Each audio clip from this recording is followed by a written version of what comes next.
दोस्तों convince them in 90 second और less इस बहुत ही फेमस और रोचक किताब के लेखक हैं निकोलस बुथमैन।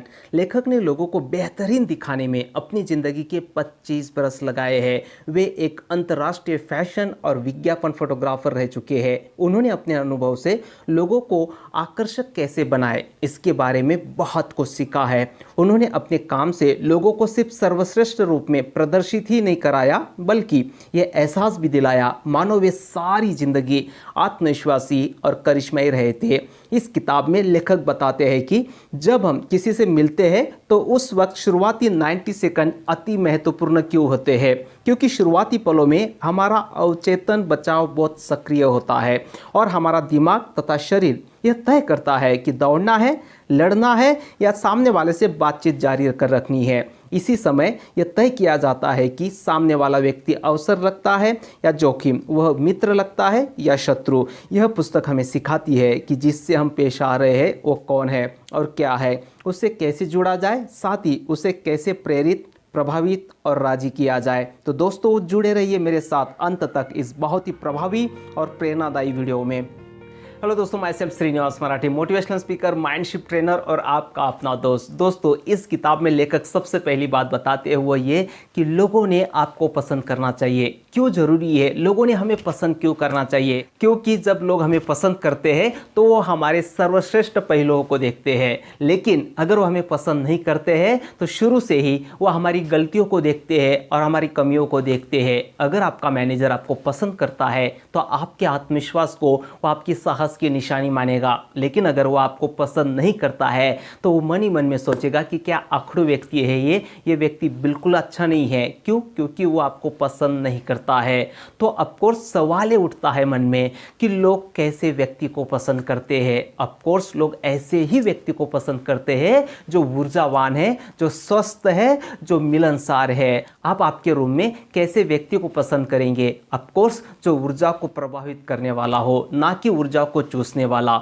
लोग आपकी बॉडी लैंग्वेज से, आपके शब्दों से, आपके बोलने के लहजे से, आपके आंखों से, आपके रिस्पॉन्स से हमेशा आपको आकलन करते रहते हैं और हम लोगों को आकलन करने से नहीं रोक सकते। हाँ, लेकिन हम लोगों का आकलन जो है हमारे पक्ष में कर सकते हैं। कैसे? इसके लिए हम सीखेंगे मल्दुन के 3 अटल सिद्धांत। लेखक कहते हैं कि मैंने मेरी जिंदगी की नौकरी की शुरुआत फ्रांसिस जेवियर मल्दुन के साथ एक असिस्टेंट मैनेजर के रूप में की और मल्दुन जो थे इंग्लैंड में सबसे ज़्यादा बेची जाने वाली वुमेन पत्रिका के एडवर्टाइजिंग मैनेजर थे और उन्होंने शून्य से शिखर तक का जो सफ़र है सिर्फ और सिर्फ 3 साल में तय किया था। इसकी वजह थी उनके कुछ अटल सिद्धांत। उनमें से 3 सिद्धांत हम सीखेंगे जिससे हम 90 सेकंड में लोगों को प्रभावित कर सकते हैं या उससे भी कम समय में हम लोगों को प्रेरित कर सकते हैं। तो दोस्तों 3 नियम जो है, सबसे पहला नियम है कि जब भी आप सामने वाले से मिलते हो तो उसकी आंखों में आंखें डालकर बात करनी है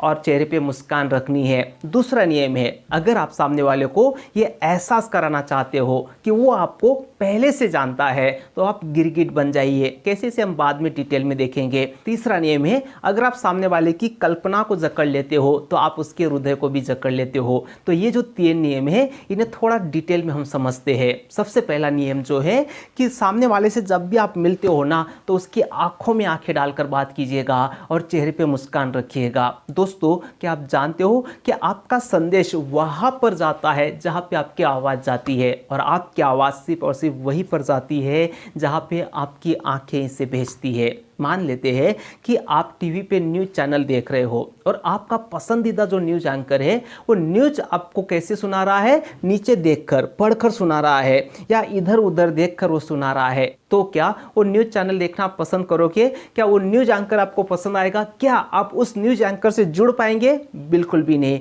दोस्तों दिन में से दर्जनों बार ऐसे लोग हमें मिलते हैं जो हमारी उपस्थिति को दर्ज नहीं करते हैं। एक्चुअल में ये हमारी ज़िंदगी के दर्जनों खोए हुए अवसर होते हैं। दोस्तों हमने सुना है कि हमारी आंखें जो है ना हमारी आत्मा की खिड़की होती है, लेकिन लेखक कहते हैं हमारी आंखें उसी के साथ बिक्री की भी खिड़की होती है। अगर आप आपकी आंखों का सही इस्तेमाल करते हो तो आपकी सेवाएं, आपका प्रोडक्ट्स, आपका नॉलेज बहुत अच्छे से आप लोगों तक पहुंचा सकते हो। लेकिन जब सामने वाले से आंखों में आंखें डालकर बात करने का पॉइंट आता है तो बहुत सारे लोग इसमें चूक जाते हैं। लेखक इसके लिए एक तरीका बताते हैं। जब भी आप लोगों से मिलते हो तो उनकी आंखों का कलर आप चेक कीजिएगा। इससे क्या होगा, आप बहुत ही बढ़िया तरीके से लोगों के साथ आंखों में आंखें डालकर बात कर पाएंगे और सामने वाले को ये बहुत आदरपूर्वक लगेगा और इस काम में आप बहुत आसानी से सफल हो जाते हो। नेक्स्ट दूसरा पॉइंट है, जब भी आप सामने वाले से मिलते हो तो चेहरे पे एक प्यारी सी मुस्कान रखिएगा, क्योंकि जब आप मुस्कुराते हो तो संसार आपके साथ मुस्कुराता है। जब आप मुस्कुराते हो तो आप ये ऐलान करते हो कि मैं मिलनसार हूँ, मैं खुश हूँ और मैं आत्मविश्वासी हूँ। दूसरा नियम जो है मल्दुन का, जिसकी वजह से वो अपने काम में बहुत सक्सेसफुल हुए, और वो ये है, वो कहते हैं कि अगर सामने वाले को आप एहसास दिलाना चाहते हो कि वो आपको पहले से जानता है तो आपको क्या करना है, गिरगिट बन जाना है। इसे हम थोड़ा पॉजिटिव तरीके से समझेंगे। दोस्तों, क्या आप जानते हो कि लोगों की एक साथ बहुत अच्छे से पटरी कब जमती है? जब वो एक दूसरे के जैसे बन जाते हैं, एक दूसरे के जैसे बातें करते हैं, एक दूसरे के जैसे बैठते हैं, तो वो क्या होता है, उन्हें बहुत अच्छा कंफर्टेबल महसूस होता है एक दूसरे के साथ। एक्चुअली हम हमारे जैसे लोगों के साथ बहुत कंफर्टेबल महसूस करते हैं, और इसलिए अगर आपको सामने वाले व्यक्ति से तुरंत जुड़ना है तो उसकी बॉडी लैंग्वेज को कॉपी कीजिएगा। जैसे वो बैठ रहा है वैसे आप बैठिएगा, जैसे वो उसने हाथ रखे हैं वैसे आप हाथ रखिएगा, लेकिन ये आपको सहजता के साथ करना है। सामने वाले को चेतन रूप से ये पता नहीं चलना चाहिए कि आप उसकी कॉपी कर रहे हो, और ये सच्चे दिल से करना है। नेक्स्ट, जिस लहजे में वो बात कर रहा है उस लहजे को भी थोड़ा सा आप कॉपी कीजिएगा, उसके जैसा आप बोलिएगा। सामने वाला अगर धीरे बोल रहा है तो आपको भी धीरे बोलना है। आपने देखा है ना, जब दो दोस्त बहुत करीबी दोस्त होते हैं तो एक जैसे लहजे में वो बात करना शुरू कर देते हैं। क्यों? क्योंकि उनका तालमेल बहुत अच्छे से जुड़ गया है, और इसलिए आपको भी सामने वाले का जो बोलने का लहजा है उससे आपको आपका बोलने का लहजा जो है वो मैच करना है। अगर वो धीमे बोल रहा है और आप जोर से बोलना शुरू कर दोगे तो आपसे नहीं जुड़ेगा। और नेक्स्ट, जो सेंटेंस वो बोल रहा है, जो शब्द वो बोल रहा है, उसमें से कुछ सेंटेंस आप दोहराइएगा, कुछ शब्दों को आप दोहराइएगा। इससे क्या होगा, सामने वाले को ये लगता है कि यस, ये मेरी बात सुन रहा है, जो मैं इसे सिखाना चाहता हूँ ये सीख रहा है, और इससे वो आपके साथ बहुत कंफर्टेबल महसूस करेगा और वो आपको पसंद करना शुरू कर देगा। इसी को NLP में यानी कि न्यूरो लिंग्विस्टिक प्रोग्राम में रैपो बिल्डिंग कहते हैं। मतलब सामने वाले के साथ जितना जल्दी आप तालमेल बिठाते हो उतना जल्दी सामने वाले का आकलन जो है वो आपके पक्ष में होने लगता है, आपको वो पसंद करने लगता है। नेक्स्ट, तीसरा नियम जो बताते हैं मल्दुन, जिसकी वजह से वो बहुत ही सक्सेसफुल हुए, अगर आप सामने वाले की कल्पना को जकड़ लेते हो तो आप उसके हृदय को भी जकड़ लेते हो। दोस्तों, क्या आप जानते हो कि हमारी जो कल्पना है वो हमारी भावनाओं को सक्रिय करती है, हमारी जो भावनाएं है वो हमारे एटीट्यूड को सक्रिय करती है, और हमारा एटीट्यूड जो है व्यवहार को सक्रिय करता है। अगर आपको किसी भी व्यवहार में सक्सेसफुल होना है, सामने वाले से आपको सक्सेसफुली व्यवहार करना है, तो आपको सबसे पहले उसकी कल्पना को जकड़ना होगा। इसके लिए आपको क्या करना है, मस्तिष्क की भाषा बोलनी है। कैसे, इसे समझते हैं एक एग्जाम्पल के साथ। लेखक एक बार एरोप्लेन से लंदन जा रहे थे और उस वक्त उनके कैप्टन ने एक अनाउंसमेंट किया।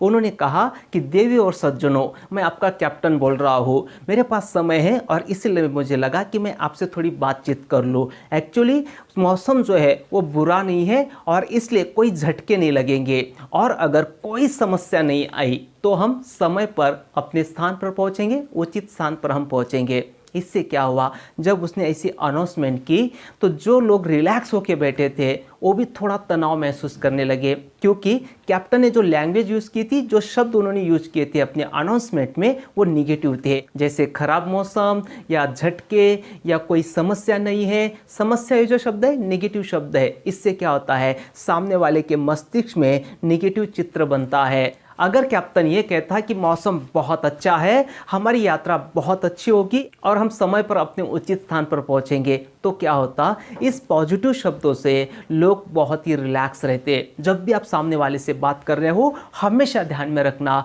निगेटिव शब्दों का कभी इस्तेमाल नहीं करना, क्योंकि हमारा जो माइंड है दोस्तों, और हमारा जो मस्तिष्क है, वो चित्रों की भाषा समझता है। अगर आप निगेटिव शब्दों का उच्चारण करेंगे तो सामने वाले के मन में वो निगेटिव चित्र बनने शुरू हो जाते हैं। नेक्स्ट, जब भी आप सामने वाले को कोई बात समझा रहे हैं, स्टेज पर आप बोल रहे हैं या कुछ लोगों के समूह को आप संबोधित कर रहे हैं, तो अपनी बात को समझाने के लिए ज़्यादा से ज़्यादा रूपक और उपमाओं का इस्तेमाल करना। जैसे फॉर एग्जाम्पल, कोई व्यापारी है और वो ज़्यादा पढ़ा लिखा नहीं है और उसे आपको कोई सॉफ्टवेयर प्रोग्राम बेचना है, तो आप सॉफ्टवेयर की टेक्निकल बातें बताने की बजाय ये बता सकते हो कि सर, इस सॉफ्टवेयर की मदद से आप आपके सेवाओं को, आपके बिजनेस को लोगों तक इतने स्पीड में पहुंचा सकते हैं जैसे बंदूक से कोई बुलेट निकलती है। तो बंदूक से कोई बुलेट निकलती है, ये चित्र उसके माइंड में बन जाएगा और तुरंत उसे समझ में आ जाएगा कि ये जो सॉफ्टवेयर है ये कितना इंपॉर्टेंट है। इसलिए कोई भी डिफिकल्ट बात को समझाने के लिए रूपक और उपमाओं का आपको इस्तेमाल करना है। और नेक्स्ट, अपने स्पीच में कहानियों का ज़्यादा से ज़्यादा इस्तेमाल कीजिएगा, क्योंकि हमारे मस्तिष्क को कहानियाँ बहुत अच्छी लगती है। जैसे आप कहानी शुरू करते हो ना, तो लोगों का पूरा ध्यान आपकी ओर आकर्षित हो जाता है, लोग कहानी सुनना पसंद करते हैं। और इसलिए आपके टॉपिक के अनुरूप जितनी अच्छी कहानी आप बताते हो, उतना ज़्यादा लोग आपसे बहुत जल्दी से जुड़ते हैं। दोस्तों, ये जो किताब है लोगों को 90 सेकंड में कैसे प्रभावित करे, बहुत ही रोचक तरीके से लेखक ने लिखी है। बहुत सारे एग्जाम्पल्स और बहुत सारी कहानियों का उन्होंने इस्तेमाल किया है। इस किताब को आप पूरी जरूर पढ़िएगा, कम्युनिकेशन स्किल जो है आपका बहुत अच्छा हो जाएगा। अगर आपको एक किताब खरीदनी है तो उसकी लिंक मैं आपको डिस्क्रिप्शन में दे दूंगा, आप वहां से भी खरीद सकते हैं। तो मिलते हैं फिर से अगले वीडियो में एक बहुत पावरफुल टॉपिक के साथ। तब तक के लिए thank you, bye bye, take care, शुक्रिया।